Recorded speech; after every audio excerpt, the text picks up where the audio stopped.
സലീമേട്ടൻ എപ്പോഴാണ് ആദ്യമായിട്ട് മിമിക്രി ചെയ്യുന്നത്? അതെനിക്ക് ഓർമ്മയില്ല. എന്നാലും 10ാം ക്ലാസ് സ്കൂൾ കാലഘട്ടത്തിൽ ചെയ്തിരുന്നു. എന്നായിരുന്നു അന്ന് ചെയ്തിരുന്നത്? അന്ന് ബാലേന്ദ്ര മേനോൻ, വി കെ എബ്രഹാം, ദുൽഖർ സൽമാൻ ഇപ്പൊ ചെയ്യും. പൂജപ്പുര രവി ഒരു കഥാപ്രസംഗമുണ്ട്. ഒരു കഥാപ്രസംഗമുണ്ട്. അല്ല, ഇതൊന്നും അല്ല കേട്ടോ. സലീം കുമാർ അവതരിപ്പിച്ചിരുന്ന ഇതൊന്നുമല്ല. കാരണം ആദ്യമായിട്ട് രാഷ്ട്രീയ നേതാക്കന്മാരെ കേരളത്തിൽ അവതരിപ്പിച്ചത് സലീം കുമാറായിരുന്നു. അത് അവതരിപ്പിച്ചുകൊണ്ടാണ് അദ്ദേഹത്തിന് യൂണിവേഴ്സിറ്റിയിൽ 1ാം സമ്മാനം ലഭിച്ചത്. പക്ഷെ അന്ന് 2ാം സമ്മാനം ലഭിച്ചത് ആരാന്നറിയോ? പക്രുചേട്ടന്റെ പേര് പറയാനാണ് പക്രുചേട്ടൻ. പിന്നെ 3ാം സമ്മാനം കിട്ടിയത് അവരൊന്നും രക്ഷപ്പെട്ടില്ലെന്നുള്ളതാണ്. ഇപ്പോഴും ഇവിടെ തന്നെ ഇരിപ്പുണ്ട്. അതായത് ആ കോമ്പറ്റീഷനിൽ 1ാം സമ്മാനം സലീമേട്ടൻ, 2ാം സമ്മാനം പക്രുചേട്ടൻ, 3ാം സമ്മാനം ടിനിച്ചേട്ടൻ. അടിപൊളി. പിന്നെ എങ്ങനെയാണ് സിനിമയിലേക്ക് പോകുന്നത്? ഇതുപോലെ ഏതെങ്കിലും പെർഫോമൻസ് കണ്ടിട്ട് ഒരു വിളി വന്നിട്ടാണോ വരുന്നത്? അല്ല, ഇത് മനസ്സിലാക്കണോ, ഇവര് ഒന്നിനും കക്കാൻ പോകും, അല്ലെങ്കിൽ സിനിമക്ക് പോകും.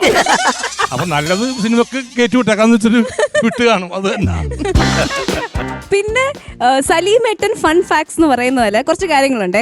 സലീമേട്ടന്റെ വീടിന്റെ പേര് എന്താണെന്നറിയോ? Laughing villa. എന്താ വീട്ടിൽ എപ്പോഴും ചിരിയാണോ? വീട്ടിൽ ചിരിയല്ല, ചിരി വിറ്റ കാശ് കൊണ്ടാണല്ലോ വീട് പണിത്. അതുകൊണ്ട് അപ്പൊ അതിനോടൊരു നന്ദി രേഖപ്പെടുത്തുക. സെൻസ് അല്ലേ? അല്ല, ഈ ലാഫിംഗ് വില്ല എന്ന് പേരിട്ടപ്പോ തന്നെയാണ് ഈ പേര് വീടിനിട്ടത് അടിപൊളി. പക്ഷെ പിള്ളേരുടെ പേരിട്ടേക്കുന്ന ആരോമലും ചന്തു വാർ യുദ്ധത്തിന് ഇറക്കാനായിട്ട് അങ്ങനെ എന്തെങ്കിലും വിചാരിച്ചോളൂ. എന്തുകൊണ്ടാണ് ആരോമലും ചന്തു എന്നിട്ടെ? അത് ചന്തു എന്നാണ് ആദ്യം ഇട്ടത്. അത് മമ്മൂക്കിനോടുള്ള ഒരു ആദരവിന്റെ പേരിലിട്ടാണ്. അതെ, വടക്കൻ വീരാദർ ചന്തു ആണ് അതിന് ഇൻസ്പിറേഷൻ. അപ്പൊ ചന്തു ഇട്ട് കഴിഞ്ഞപ്പോ അതിന് ചേർന്ന പേര് കെടുക്കട്ടെ ആരോമലി. ഞാൻ കുട്ടി ഉണ്ടാവുന്നതിന് മുമ്പ് എന്റെ ഭാര്യനോട് പറഞ്ഞു, ആൺകുട്ടിയാണെങ്കിൽ ചന്തു, പെൺകുട്ടിയാണെങ്കിൽ ആർച്ച. അപ്പൊ അടുത്ത കുട്ടിക്ക് ഇടാൻ വേണ്ടി ആർച്ച എന്ന് വെച്ചിരുന്നാണ്. അതും പെണ്ണായി പോയി, ആണായി പോയി. അപ്പൊ ആരോമൽ നിന്നിട്ട് അങ്ങനെ. സലീമേട്ടനൊരു ട്രൂപ്പ് ഉണ്ടായിരുന്നല്ലോ അല്ലേ? ആ ട്രൂപ്പിലുള്ള ആർട്ടിസ്റ്റുകൾ ഇവിടെ ആരെങ്കിലും ഉണ്ടോ? ഇവിടെ ആരുമില്ല.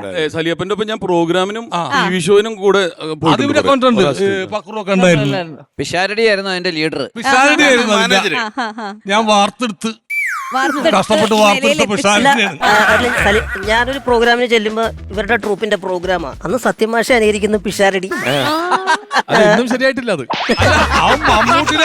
പിഷാരടി, പഴയ പിഷാരടി മമ്മൂട്ടിനെ ഇമിറ്റേറ്റ് ചെയ്തിട്ടുണ്ട്.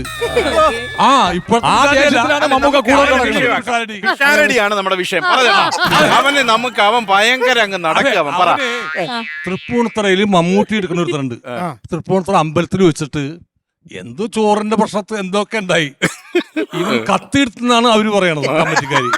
പക്ഷെ ഇവൻ കത്തിയൊന്നും എടുക്കൂല, അങ്ങനത്തെ ഒരാളൊന്നുമല്ല അവൻ. പക്ഷെ കമ്മിറ്റിക്കാരി ഇവനെ കയറ്റാൻ പറ്റും, തല്ലുവരത്തി തല്ലിയില്ല, ഇവനെ കയറ്റാൻ പറ്റുള്ളൂ എന്ന് പറഞ്ഞു. അപ്പോ എന്ത് ചെയ്യും? അത് മമ്മൂട്ടി എന്ന് വെച്ചാൽ മെയിൻ വടക്കൻ വീരാണ് അവതരിപ്പിക്കണത്. അതിന് മമ്മൂട്ടിയായിട്ട് ഇവൻ ചെയ്യണം.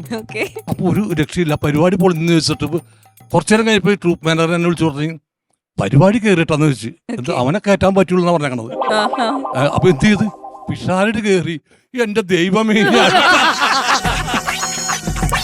പക്ഷെ അവൻ ഒരു ഡയലോഗ് പോലും തെറ്റിച്ചില്ല, രൂപത്തിലൊന്നും. ആ പരിപാടി ഭംഗിയായിട്ട് കൊണ്ടുപോയി. അതവന്റെ കഴിവാണ്. പ്രസാദ്, നിങ്ങൾ ആ സമയത്തൊക്കെ എവിടെയായിരുന്നു? ഒരു ക്യാമറ വെച്ച് അമ്പലത്തിൽ പരിപാടി ഉണ്ടായിരുന്നു. ഇപ്പൊ നമ്മുടെ ഒരു തലതൊട്ടപ്പൻ അല്ലെങ്കിൽ നമ്മുടെ ഒരു കിങ് അല്ലെങ്കിൽ ലീഡർ അല്ലെങ്കിൽ നമ്മുടെ കൂട്ടത്തിലെ ജീനിയസ് എന്ന് പറയുന്ന വ്യക്തി ഇവിടെ വന്നു കഴിഞ്ഞപ്പോഴത്തേക്കും ഇവിടെ ഫുൾ ചേട്ടൻ പറഞ്ഞതുപോലെ വീടിന്റെ പേര് പറഞ്ഞ പോലെ ഒരു ലാഫിംഗ് വീല പോലെ ഒരു ലാഫിംഗ് ഫ്ലോർ ആയി മാറിയല്ലേ? കാരണമുണ്ട്. ഇപ്പൊ 2 സ്ഥലമുണ്ട്. പക്ഷെ ഇദ്ദേഹം ഇങ്ങോട്ട് വന്നത് എന്തുകൊണ്ടാണെന്നറിയോ? ഇവിടെ ഭൗതികമായിട്ട് ചിന്തിക്കുന്ന കോമഡികളാണ്. സലിമിടും പറയട്ടെ, ആണോ? അങ്ങനെയാണോ? ഞാൻ പോവാണേ. മറ്റേ ജോർജൊക്കെ ഞാൻ നോക്കി. അല്ലല്ല, അതല്ല. സലിമേട്ടൻ ഈ ടിനി ഏറി കയറിയ പിന്നെ ഒരുപാട് കാലമായി കണ്ടിട്ട്. അടുത്ത് കിട്ടിയ വല്ലപ്പോഴോ വരാറുള്ളൂ. അപ്പൊ ഒന്ന് ഞാനൊന്ന് പണ്ട് ആസ്വദിച്ചോട്ടെ. ഇനി അടുത്ത സത്യനാണ്.